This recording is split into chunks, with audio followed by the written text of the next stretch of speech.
She sat there, her hands shaking as she clutched her phone, eyes burning with a mixture of anger and disbelief. The video had gone viral overnight, but she couldn't bring herself to watch it again. The sound of his voice echoed in her head, cutting deeper than any blade could.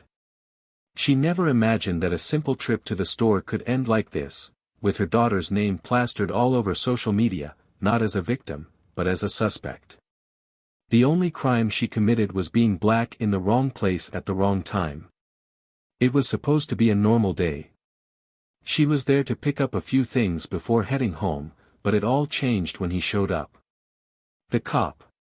He walked into the store, eyes scanning the room like a predator seeking out its prey. He zeroed in on her daughter, and the rest was history. "You," he said, his voice cold, eyes sharp. "You need to come with me."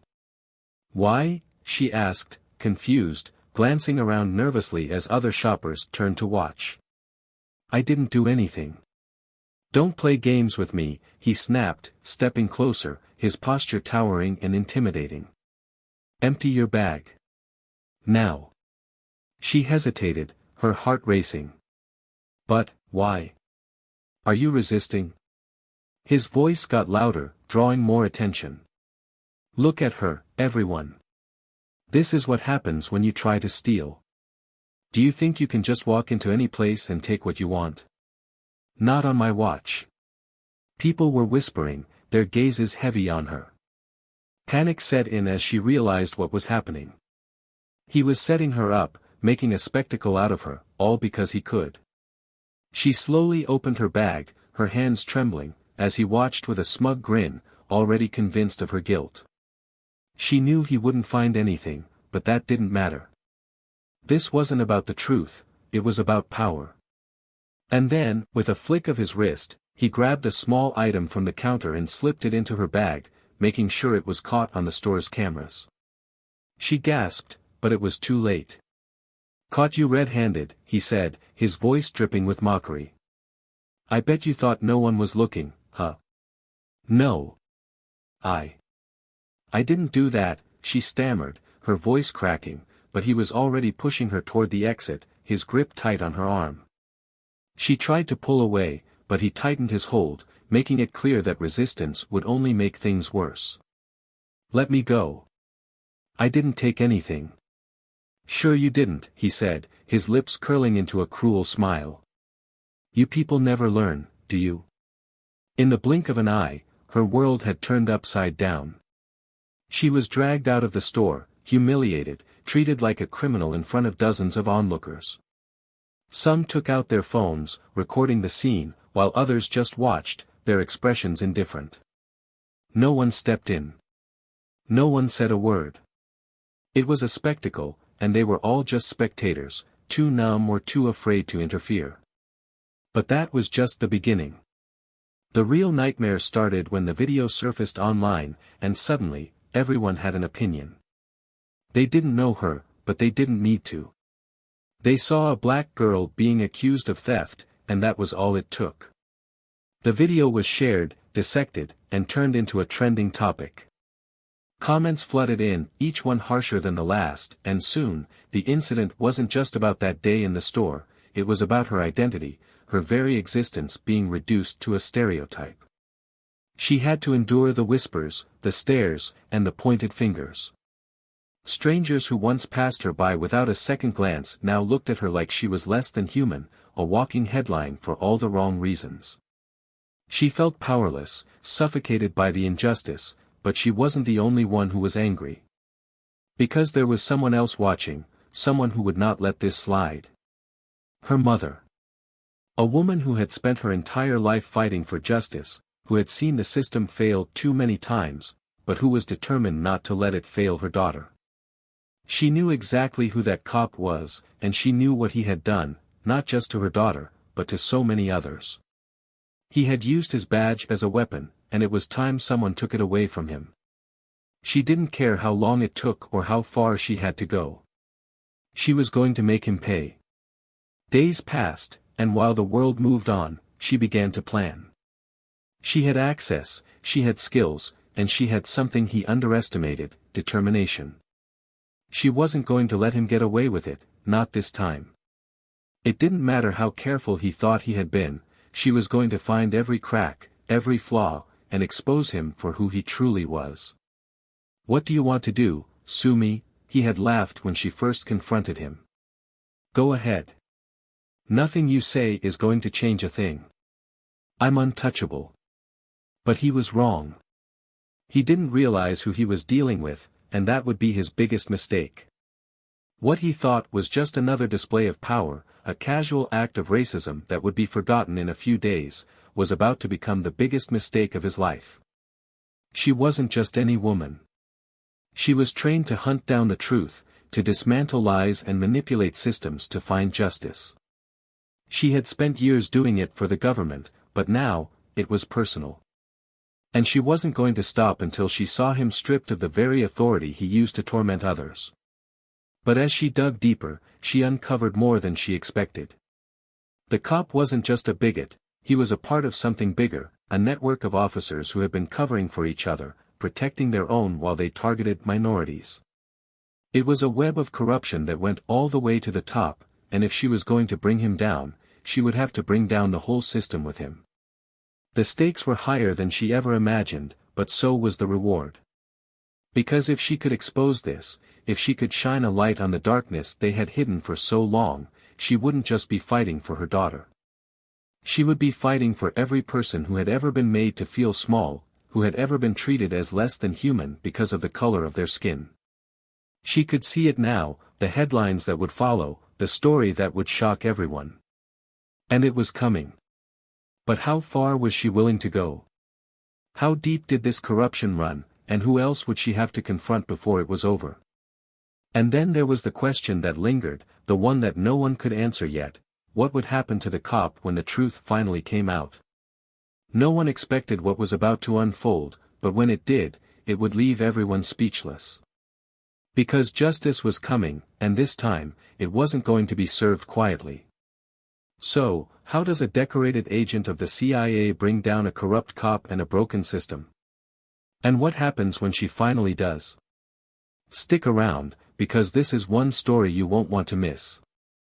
Hey there, before we dive into today's story, I want to take a moment to speak directly to our Black viewers. Here at Plow of Twist, we stand firmly against all forms of racism, prejudice, and discrimination. We believe in justice, equality, and lifting up every voice that deserves to be heard. This story is one of strength, resilience, and the pursuit of justice, and we hope it resonates with you. Now, sit back, get comfortable, and enjoy the story. And don't forget to hit that subscribe button and join our community for more powerful narratives like this one. Let's get into it. Latrice Harris had always been a woman of quiet strength. Growing up in Oakland, California, she learned early on that resilience was not just a trait but a necessity. She had seen too much, fought too hard, to let life's injustices break her. This city, with its bustling streets, vibrant murals, and the constant hum of activity, was her home. It had a way of swallowing the weak, but for Latrice, it was where she found her purpose. It was where she learned to fight, to survive, and eventually, to thrive. As a CIA agent, she had built a career on seeing through the lies, finding the cracks in stories that didn't add up, and bringing truth to light. It wasn't just a job, it was a calling. But at home, she was simply a mother.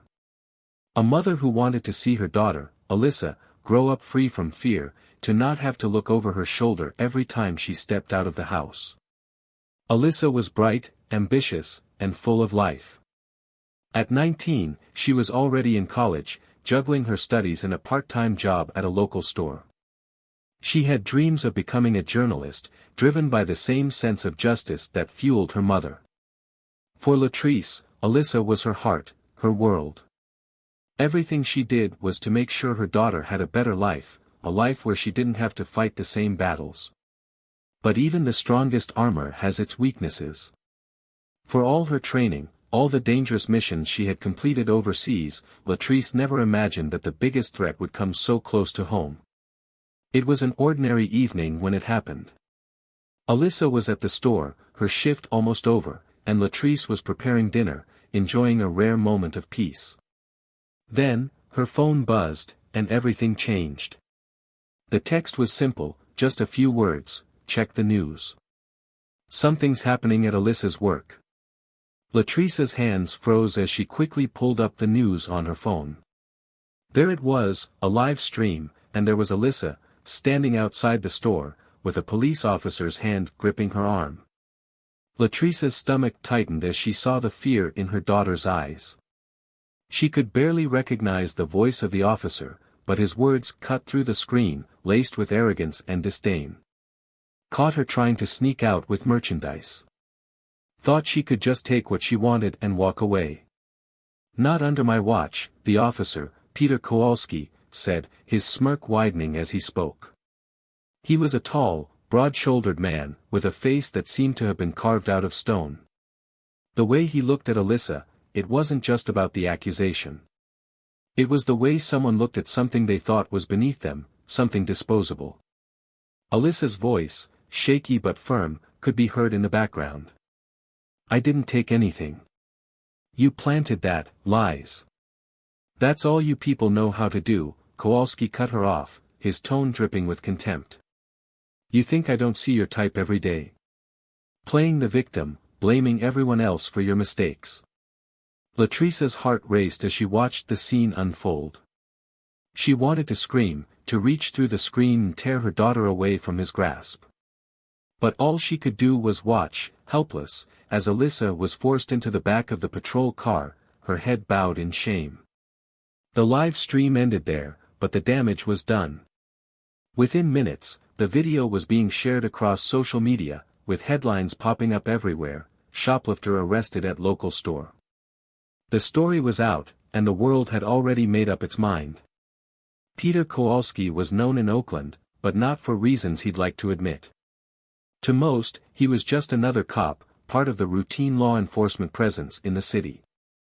But to many in the black community, he was a symbol of something darker.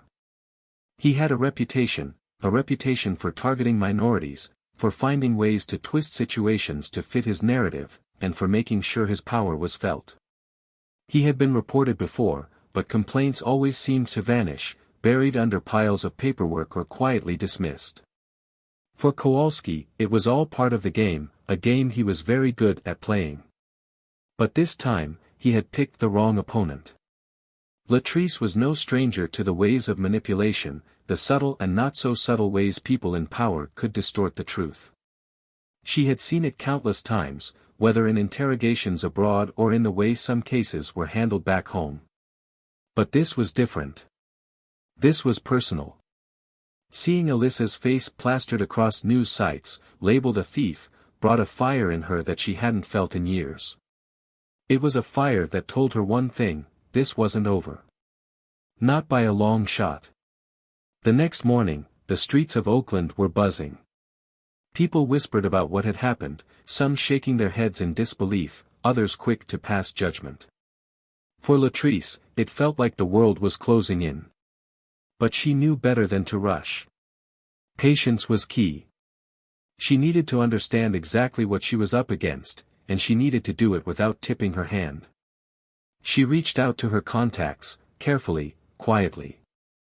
A favor here, a subtle inquiry there. Information began to trickle in, and with each new piece, a clearer picture began to form. It wasn't just about what happened in the store. Kowalski had a pattern, a history. He was careful, but not careful enough.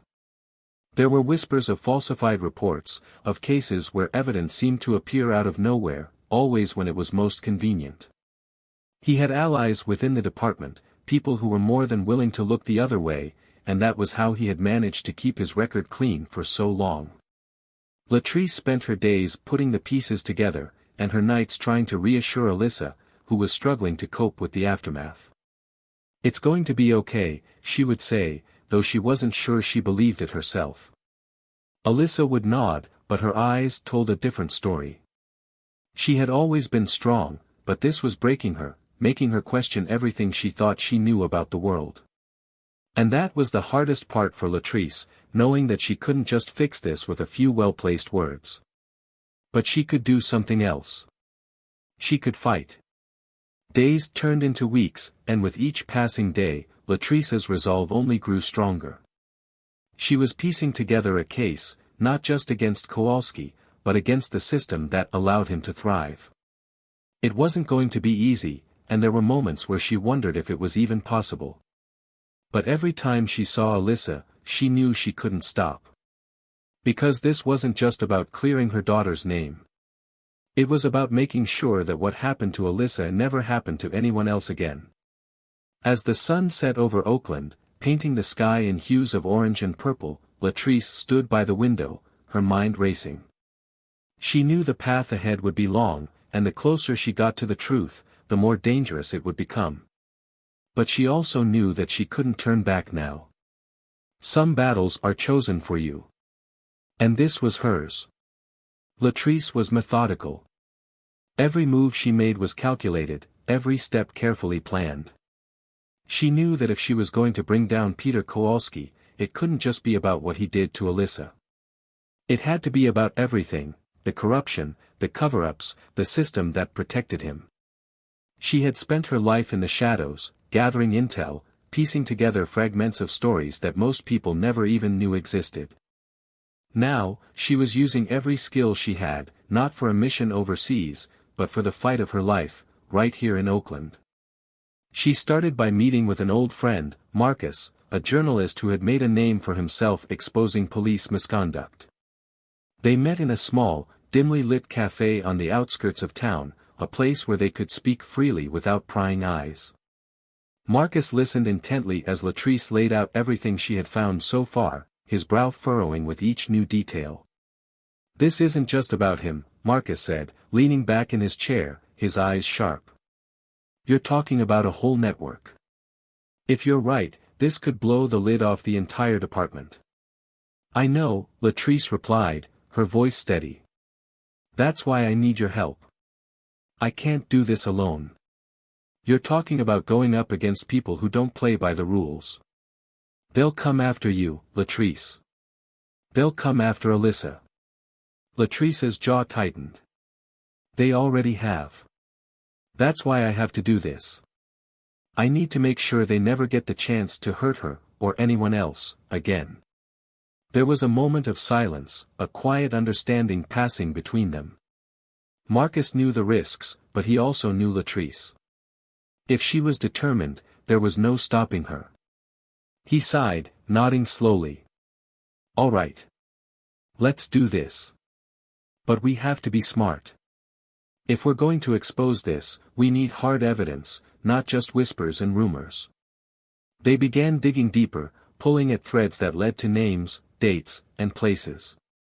It was a slow, painstaking process, but bit by bit, they started to see the bigger picture. Kowalski wasn't acting alone.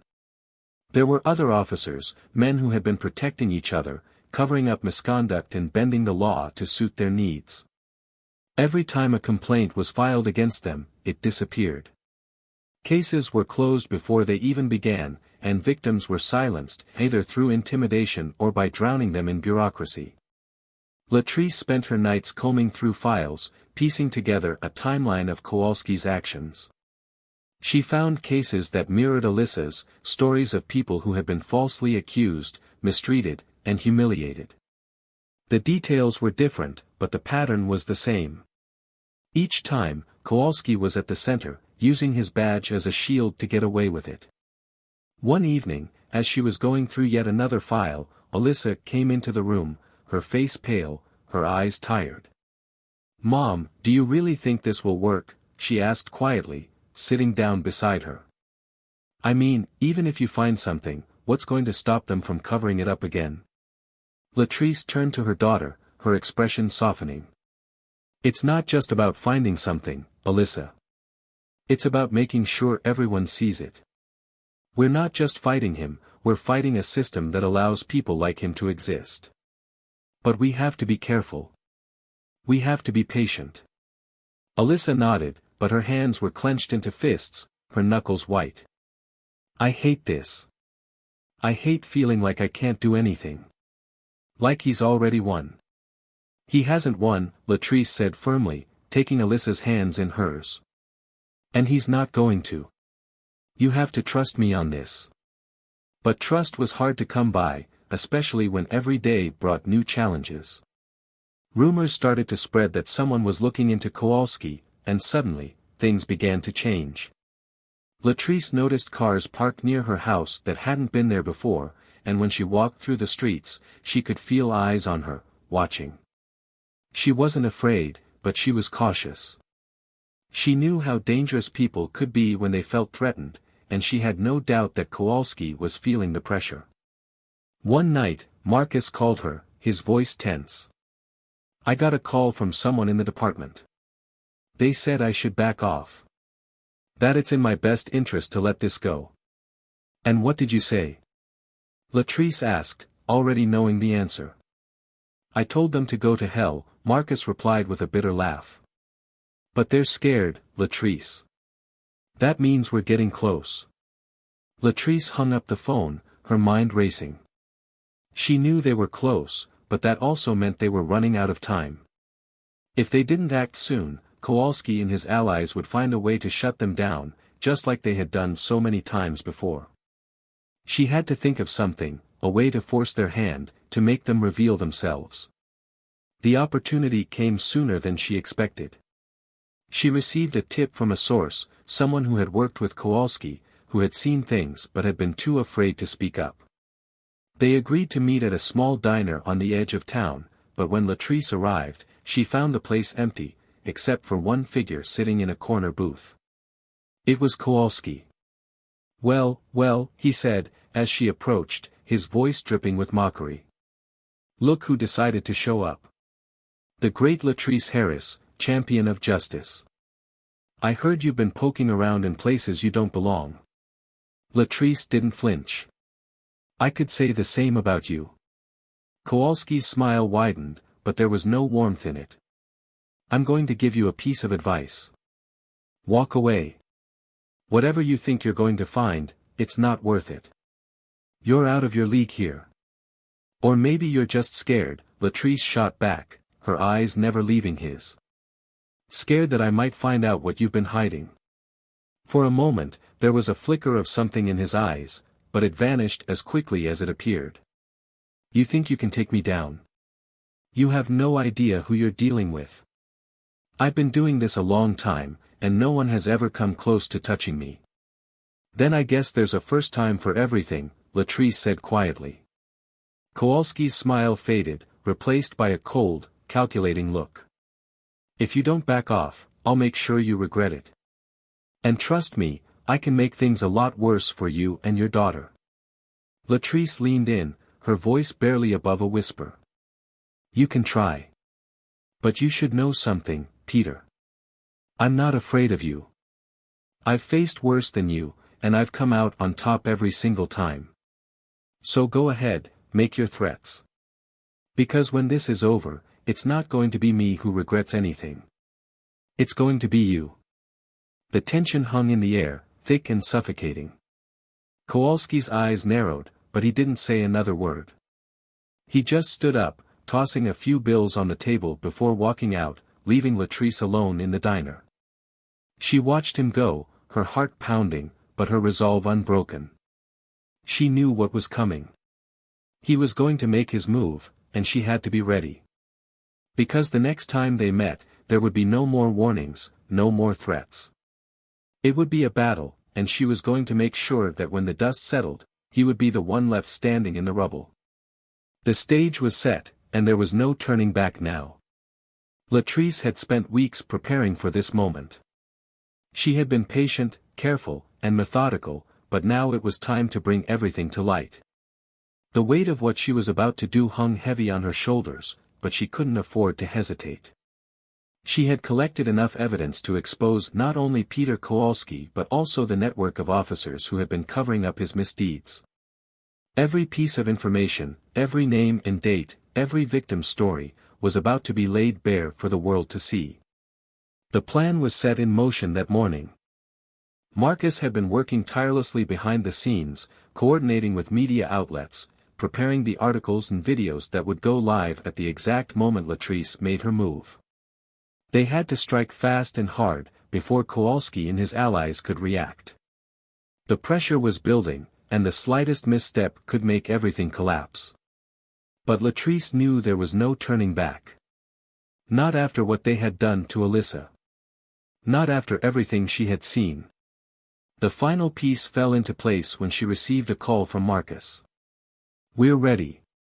"Are you sure you want to do this in person?" he asked, concern lacing his voice. "You could just send the information to the press and let it unfold from a distance."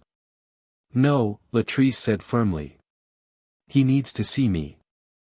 I want to look him in the eyes when he realizes he's lost." The plan was simple but risky. She had arranged a meeting with Kowalski under the guise of negotiating for Alyssa's name to be cleared. Latrice knew it was a trap, and so did Kowalski, but she was counting on his arrogance. He thought he had the upper hand, that she would come to him desperate and willing to make a deal. He couldn't have been more wrong. The meeting took place in a parking lot near the docks, a secluded area where nobody would ask questions.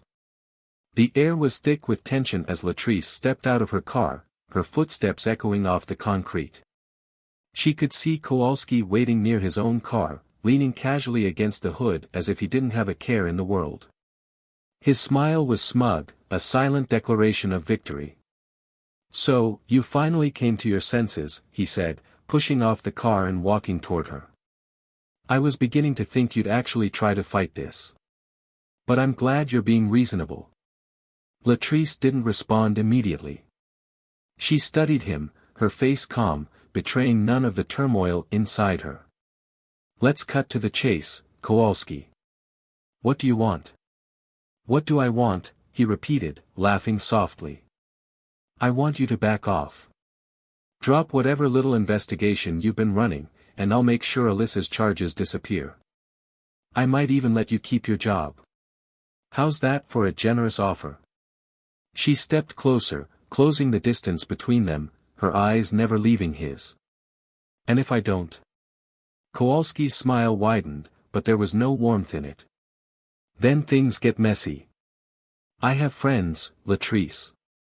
Powerful friends. They can make your life very difficult. You think you're the first person to come after me? They've all failed. Every single one.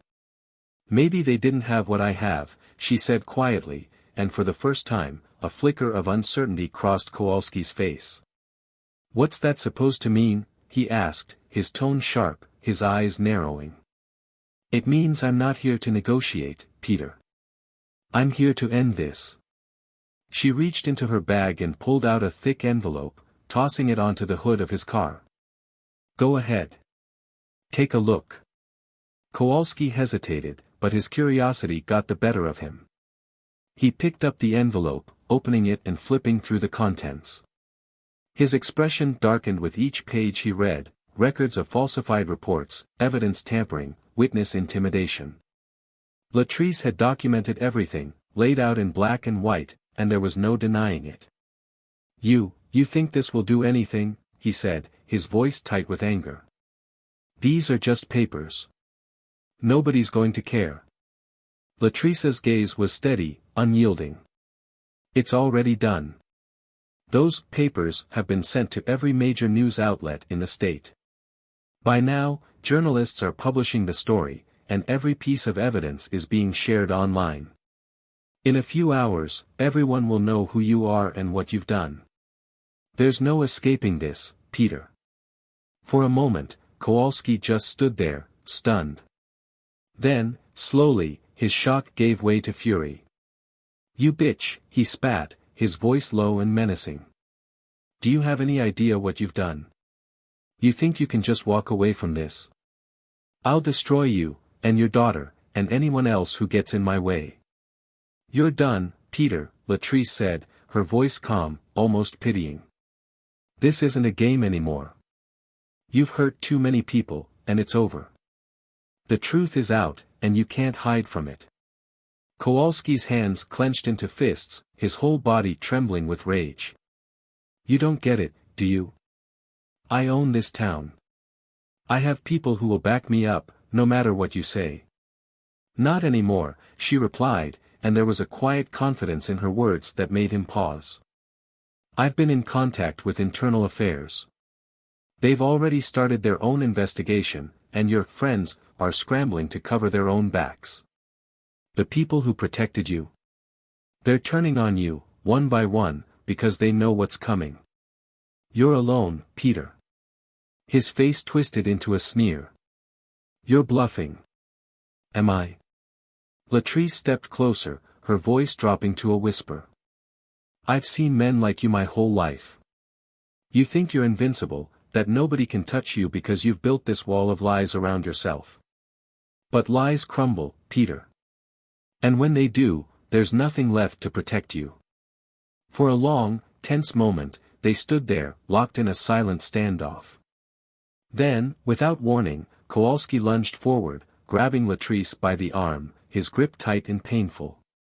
"You're going to regret this," he hissed, his face inches from hers. "I promise you." But before he could say anything else, the sound of sirens filled the air, growing louder by the second. Kowalski's eyes widened, and he spun around, seeing the flashing lights of police cars pulling into the lot.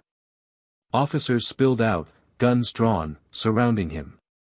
Among them was Marcus, his camera rolling, capturing everything. "What's going on?" Kowalski demanded, his voice rising in panic as two officers approached him, their expressions unreadable. "You're under arrest, Peter," one of them said, his voice cold. "For corruption, abuse of power, and conspiracy. You have the right to remain silent." Kowalski's face went pale. No, this is a mistake. You can't do this. I'm one of you." "Not anymore," the officer replied, snapping handcuffs onto his wrists. "You're done." As they led him away, Kowalski turned back to Latrice, his eyes wild, desperate. "This isn't over. You hear me? I'll find a way out of this. You're going to pay." But Latrice just watched as he was forced into the back of a squad car, her expression calm, almost serene. "No, Peter. It's over. For you, it's over." Marcus approached her, still filming, and for a moment, Latrice felt the weight of everything she had been carrying lift, just a little. "You did it," he said quietly. "You really did it." "It's not just about him," she replied, looking at the car where Kowalski sat, his head bowed, defeated. "It's about everyone who thought they could get away with this. People need to see that there's still justice. That we can still fight back." As the police cars began to pull away, the parking lot was left in silence, the echoes of sirens fading into the distance. Latrice stood there for a moment, breathing in the cool night air, letting it fill her lungs. She had won, but she knew this was just one battle in a much larger war. There would be more like Kowalski, more people who would try to use their power to hurt others. But for now, she had done what she set out to do. She had made them see, made them listen. And as the first rays of dawn broke over the horizon, she knew that this was just the beginning.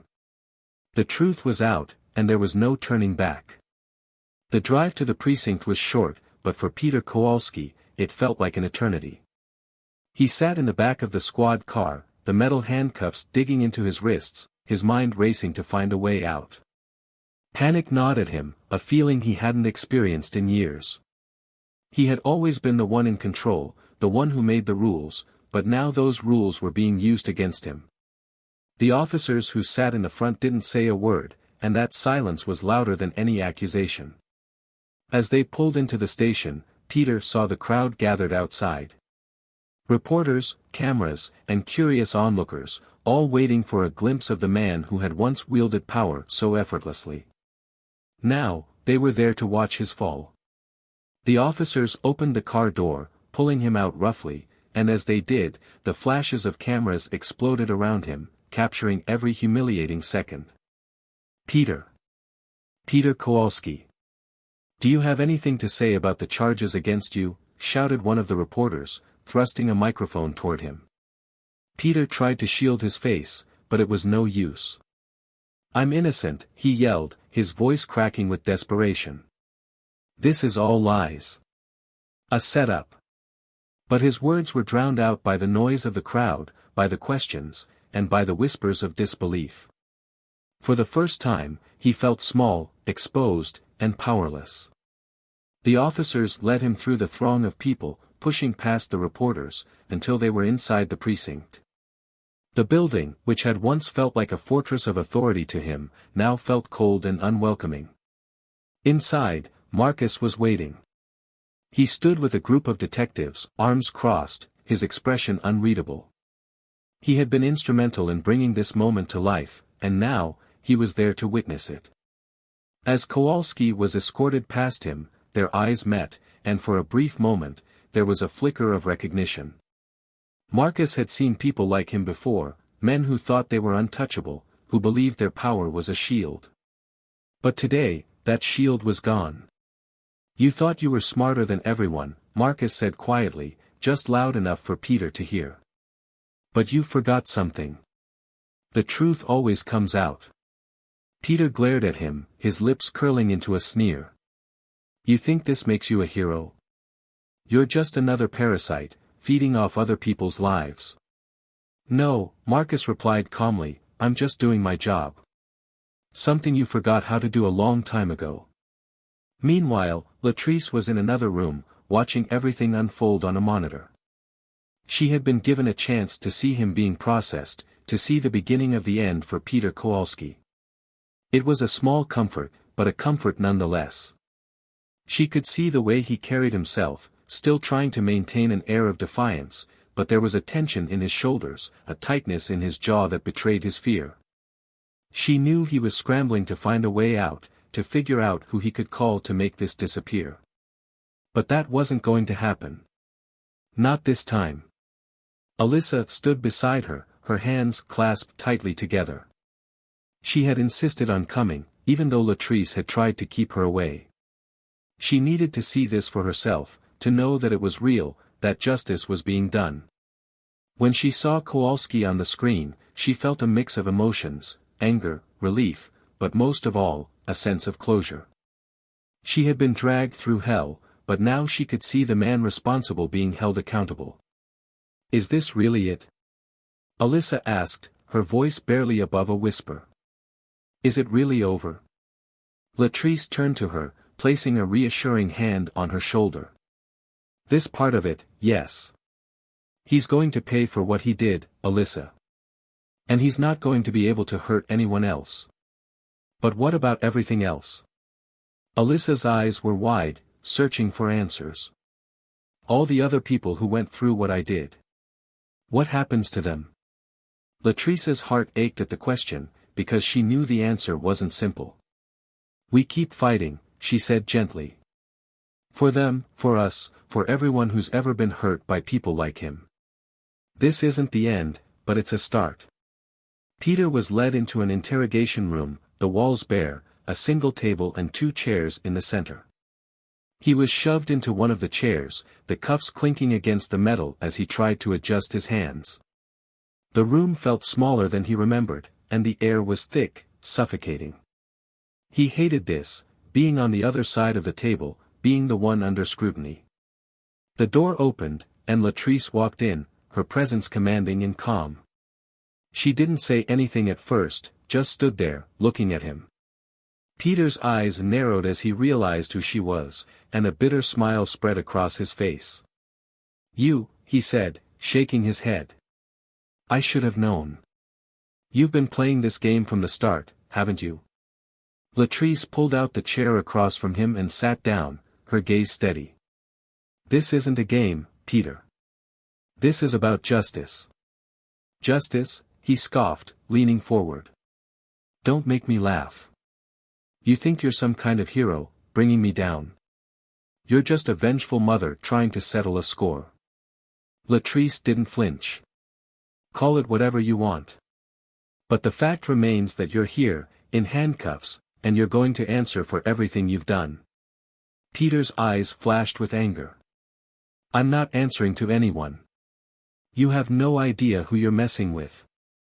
I've been doing this job for over 20 years.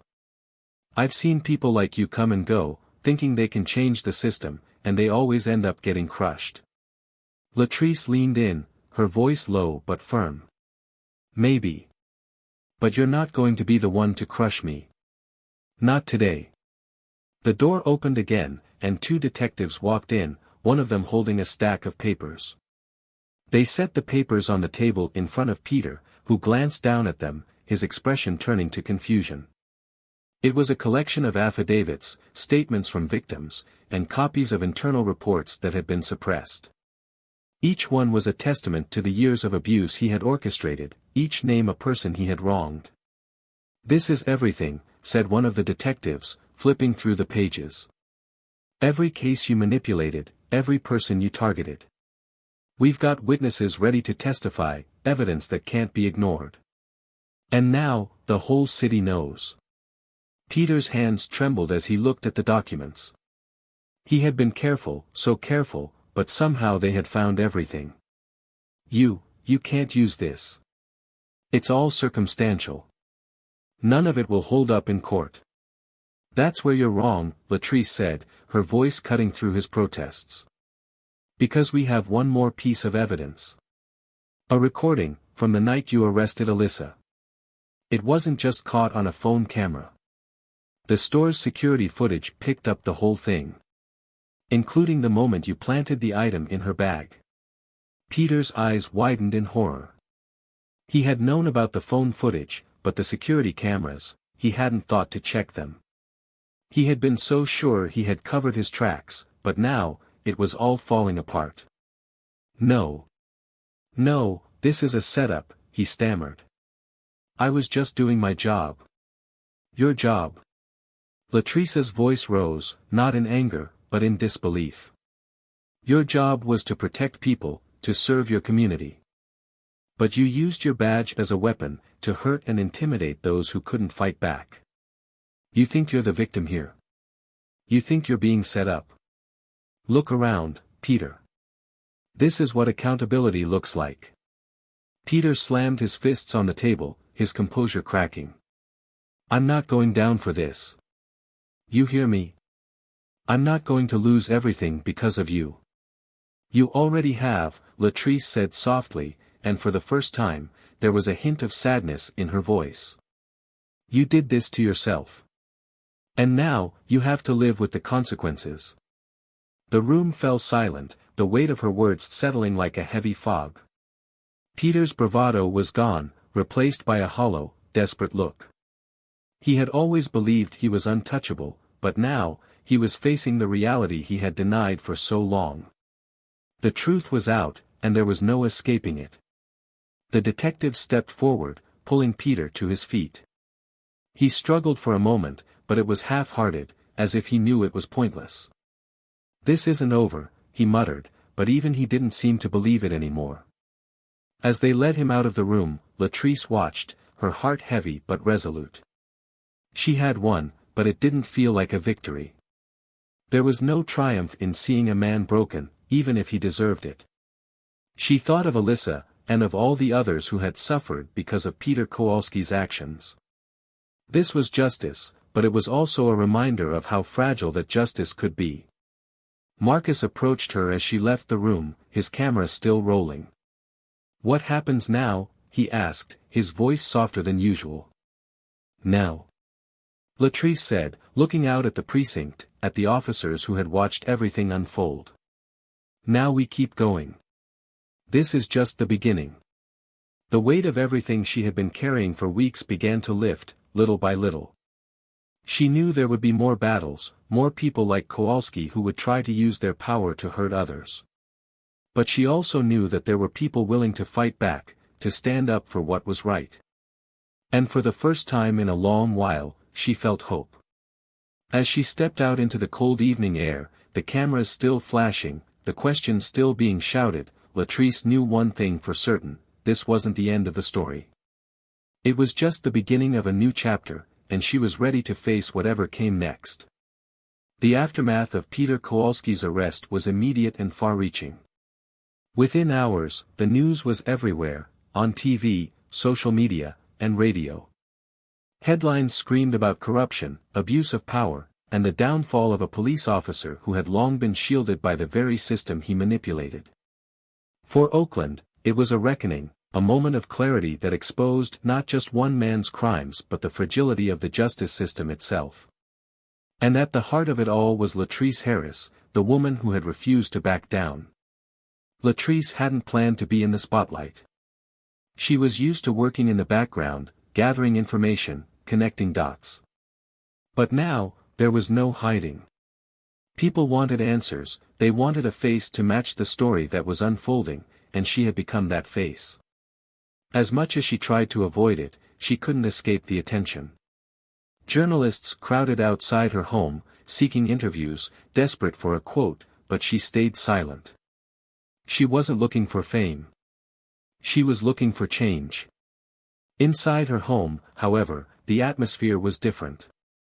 Alyssa had been glued to the TV, watching as the story continued to unravel, her emotions shifting from disbelief to relief and then to something more complicated.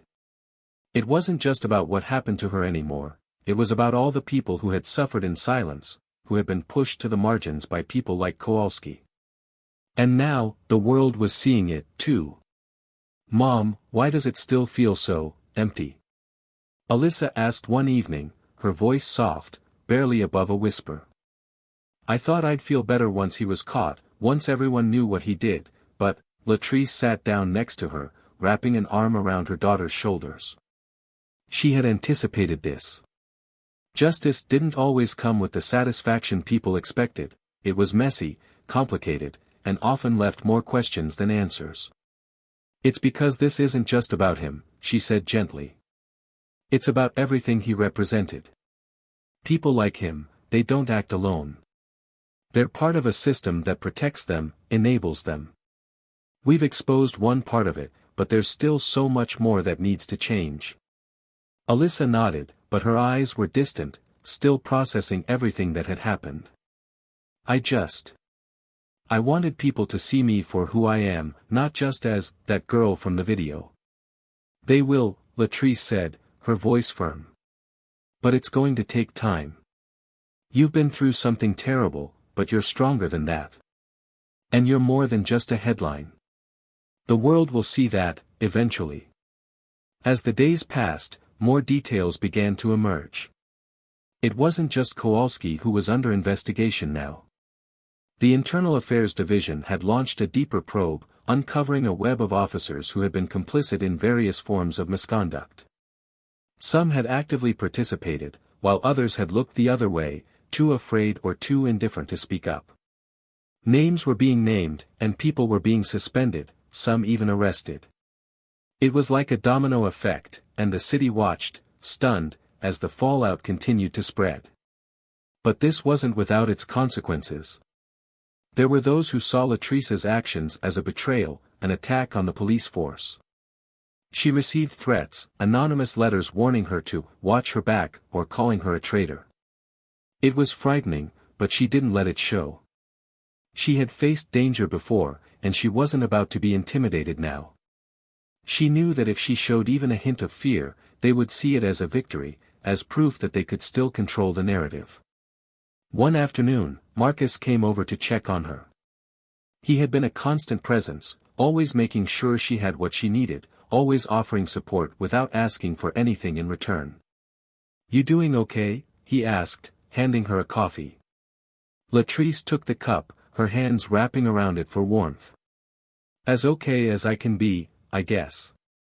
It feels like everything's happening so fast, and yet it's not moving at all.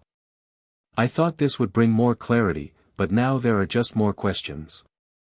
"That's how it goes," Marcus said, leaning back against the kitchen counter. "You tear down one wall, and you realize there are 10 more behind it. But this is how change starts. It's slow, and it's painful, but it's real. Do you ever wonder if it's worth it?" she asked, her voice barely audible. "If it's worth all the stress, the threats, the fear." Marcus didn't hesitate. "Every single day. But then I think about what happens if we don't do anything. If we let people like Kowalski keep doing what they're doing. And that's what keeps me going. That's what makes it worth it."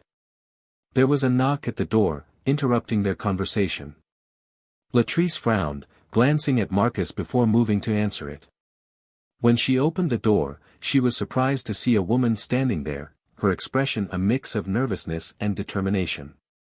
"Hi, I'm sorry to bother you," the woman said quickly. I needed to see you. My name is Vanessa, and I read about what you did. I was one of the people Kowalski targeted. It happened years ago, but I never spoke up. I didn't think anyone would listen." Latrice felt a pang of recognition. She had read Vanessa's story in the files, one of many victims who had been ignored, whose voice had been silenced. "Come in," she said, stepping aside to let Vanessa into the house. "You don't have to apologize. I'm glad you came." Vanessa hesitated before stepping inside, her hands clutching the strap of her purse tightly. "I didn't know if it would make a difference, but seeing what you did, seeing him finally being held accountable, it gave me hope. And I wanted to thank you for doing what I couldn't." Latrice's heart tightened. "You don't have to thank me. What happened to you was wrong, and it wasn't your fault. The fact that you're here now, that you're willing to speak up, that takes courage." "I just wish I had done it sooner," Vanessa said, her voice shaking. "Maybe if I had, he wouldn't have hurt so many others." Latrice reached out, placing a hand on Vanessa's arm. "Don't blame yourself for that. The responsibility lies with him and the people who enabled him.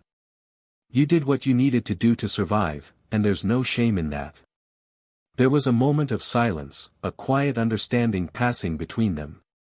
Vanessa's eyes filled with tears, and she quickly wiped them away, trying to regain her composure. "I want to help," she said finally. "If there's anything I can do, any way I can support you or the others who are coming forward, I want to be part of it." "You already are," Latrice said, her voice gentle. "Just by being here, by being willing to tell your story, you're helping more than you know." As more people like Vanessa came forward, the case against Kowalski and his network grew stronger. The investigation expanded, reaching higher into the ranks of the police department, uncovering a culture of silence that had allowed this behavior to persist for years. It was a painful process, but it was also necessary. For too long, these voices had been ignored, and now they were finally being heard. But there was a dilemma that Latrice couldn't ignore.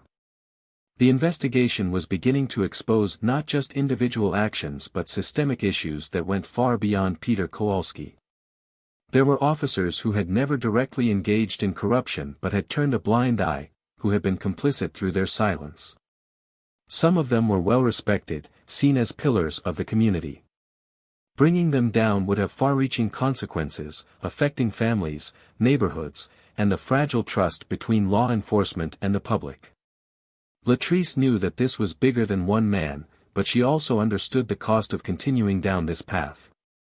She had a choice to make: push forward and risk alienating the very community she was trying to protect, or pull back and allow some of the guilty to escape accountability.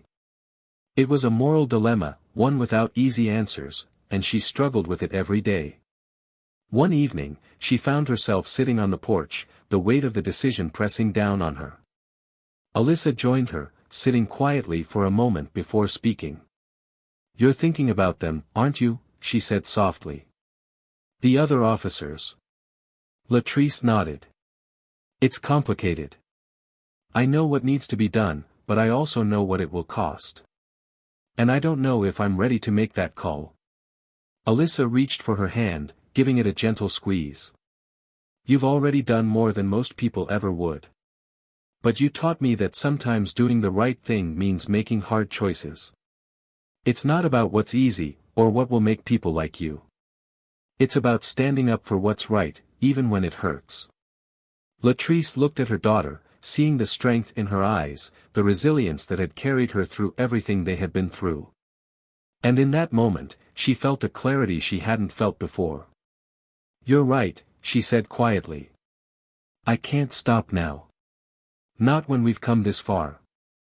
The decision was made, but the consequences were yet to be seen. As Latrice prepared to face whatever came next, she knew that this was more than just a fight for justice. It was a fight for the soul of a community, a chance to redefine what it meant to truly protect and serve.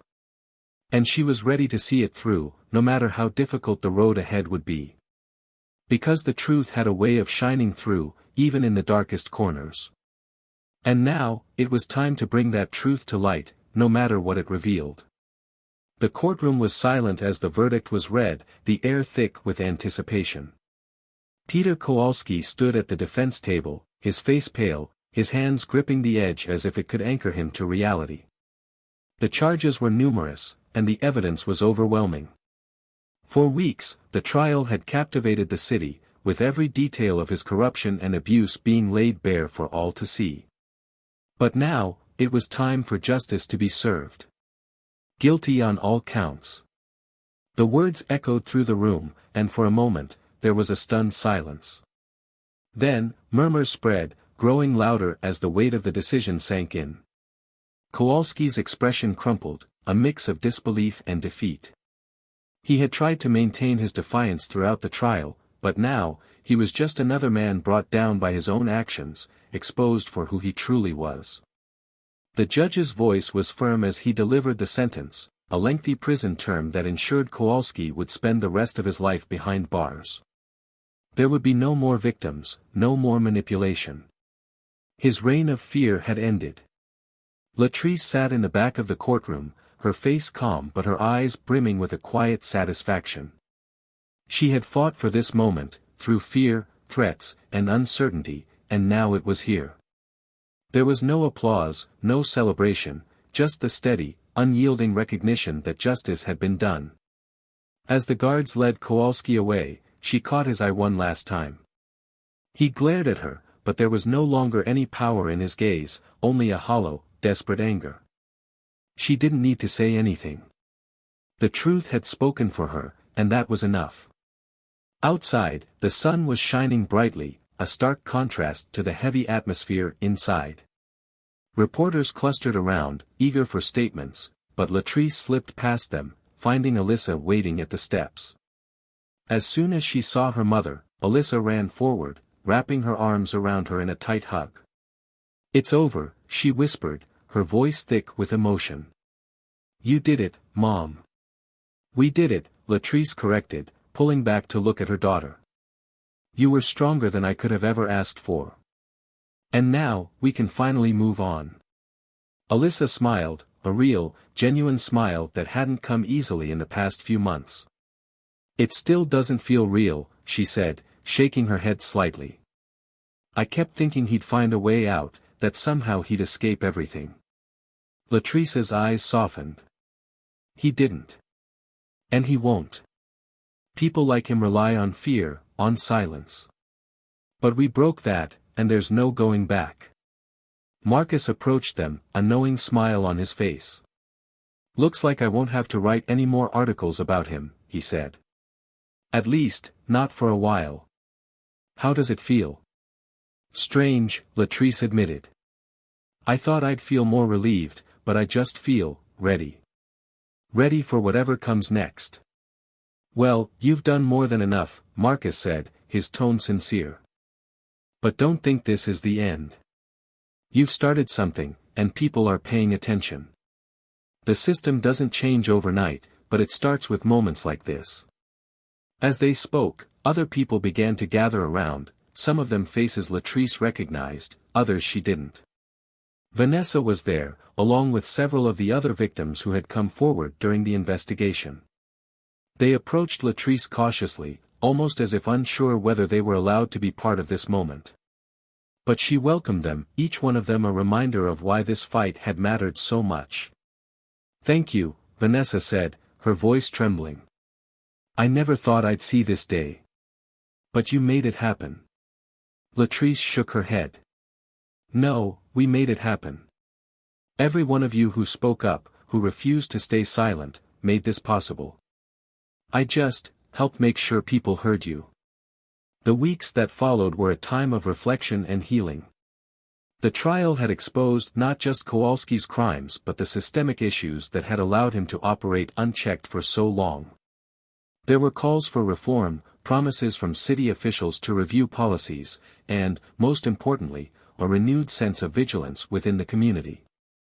It wasn't perfect, and there was still a long road ahead, but it was a start. And sometimes, that's all you need. Latrice found herself in demand, invited to speak at events, to share her story, but she turned down most of the offers. She didn't want the spotlight. She had done what she needed to do, and now, she wanted to focus on her family. One evening, as she and Alyssa sat on the porch, watching the sun set over Oakland, Alyssa turned to her, a question in her eyes. "Do you regret it? Any of it?" Latrice considered the question carefully. "No," she said finally. "I don't. It was hard, and it was painful, but I'd do it all over again if it meant standing up for what's right. Sometimes, you have to be willing to fight, even when you're scared, even when you don't know if you can win. Because if you don't, then nothing ever changes." Alyssa nodded, understanding more than she could put into words. "I want to be like that," she said softly. "I want to be someone who makes a difference." "You already are," Latrice replied, her voice full of pride. "And you will be, in whatever way you choose."